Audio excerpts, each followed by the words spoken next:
I really, really didn't want to see this movie. You see, the things that I do for you people, well, I hated the first movie. It was really just a fucking travesty, and I saw no reason to ever see the second one, but hell, ComicThon 2, and I put this on the list instead of the second Ghost Rider because I value my sanity.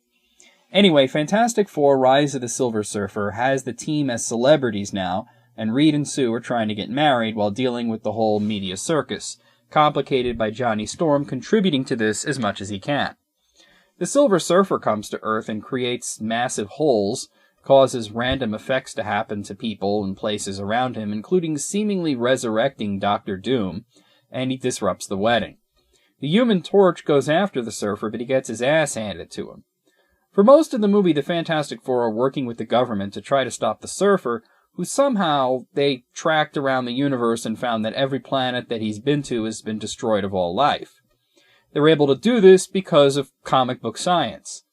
Anyway, Doctor Doom becomes involved when he attacks the Surfer, who blasts him away, and somehow that heals all of his facial scars. My guess is because Julian McMahon didn't want to put all the makeup on. They eventually figure out that they can separate the Surfer from his board, which is the source of his power, and also is a beacon calling Galactus, who is literally a big space cloud in this movie. Now, I'll be honest, the whole Galactus is a cloud thing is something that I heard before seeing the movie, and I have to say, it's not as lame as I thought it would be. Actually, that applies to pretty much the entire movie. There are issues here, and most of them are issues from the first movie. It's still all over the place, it still relies too heavily on cheap laughs and special effects that aren't all that special, and of course Jessica Alba showing skin. Not that there's anything wrong with that. But in all seriousness, it's pretty much just a retread of all the flaws of the first movie, but this one is marginally better. That's not saying a lot, but it's worth noting. One of the biggest problems I had with the original is the mood whiplash. One minute it's all family-friendly, hey you guys, we're just like the Incredibles, except we're technically first. And then another minute later, Doctor Doom is blasting holes in people's chests.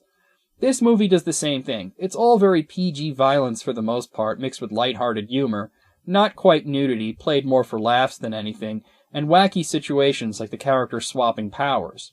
But then Doctor Doom blows a guy in half in what looks like a scene from the Alien franchise. It's like they did try a lot harder with this one, but they didn't learn enough lessons from the first movie to make it better. They just applied more effort to their already extremely flawed formula. Well, I gave the first movie a 3 out of 10, and this one is a little better, so I'm going to give it a very non-fantastic 4 out of 10. Just hope the reboot doesn't suck.